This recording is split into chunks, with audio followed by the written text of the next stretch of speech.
প্রভুর মহান দাস প্রফেট সমিত দাসজি লেহেন প্রার্থনা করাতে এই ভাই হয়েছে ৩৫ বছরের আলসার রোগ থেকে সুস্থ।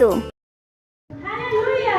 প্রফেটজি এইভাবে অনেক করে সাক্ষী দিচ্ছে 35 বছর ধরে আলসারের সমস্যা ছিল। অনেক ডাক্তার দেখিয়েছে, অনেক ওষুধ খেয়েছে, কিন্তু কোথাও সুস্থতা পায়নি। এই মিনিস্ট্রিতে আসার পর আমার লেহেন প্রার্থনা করাতে এই বাবা সম্পূর্ণ হালেলুয়া!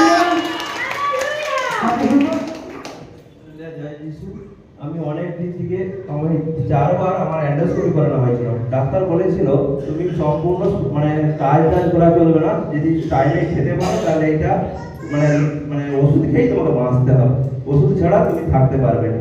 আমি প্রায় 35-40 বছর এরকম ওষুধ খেয়েই যাচ্ছি। কত পয়সা গেছে আমি জানি না। আমার 4 বার এন্ডোস্কোপি করা হয়েছে, মুখ দিয়ে টোটালটাই দেখানো হয়েছিল যে তোমার আলসার ঘা আছে, তো ঘাটা কেউ ভালো করতে পারে না। তো আমি গিয়েছিলাম, মিটিংয়ে গিয়েছিলাম, যাওয়াতে আমি ফাস্টিং করেছিলাম। ফাস্টিং করাতে পিতাকে বলেই দিয়েছিলাম যে পিতা আমি তোমার পুত্রের কাছে আমি লেহেন করবো, তো আমার এই সুস্থ জীবন পাবো। এইটাই আমার সমস্যা। হালেলুয়া! আচ্ছা, এখানে ফটো দেখা যাচ্ছে, লাইভ দেখা যাচ্ছে, ক্যামেরা দেখা। লেহেন নিয়েছিল এটি। আচ্ছা, এই ডেটটা কত তারিখ ছিল? 7 তারিখ। 7 তারিখে মেম্বার ভলেন্টিয়ার বাউন্সার সিঙ্গারের মিটিং রাখা হয়েছিল।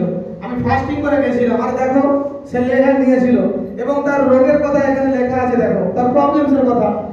আর 7 তারিখে লেহেন নিয়েছে, আজকে 12 তারিখ এখানে সাক্ষ্য দিচ্ছে, পরমেশ্বর তার জীবনে চমৎকার করেছে। আপনারা দেখতে পাচ্ছেন এই ভাই কত বড় রোগ নিয়ে এসেছিলেন। প্রফেট সমিত দাসজি লেহেন প্রার্থনা নেওয়াতে এই ভাই সম্পূর্ণ সুস্থ হয়ে গেছে। যদি আপনাদের বাড়িতে কেউ যদি অসুস্থ থাকে তাহলে আসতে পারো প্রফেট সমিত দাস মিনিস্ট্রিতে।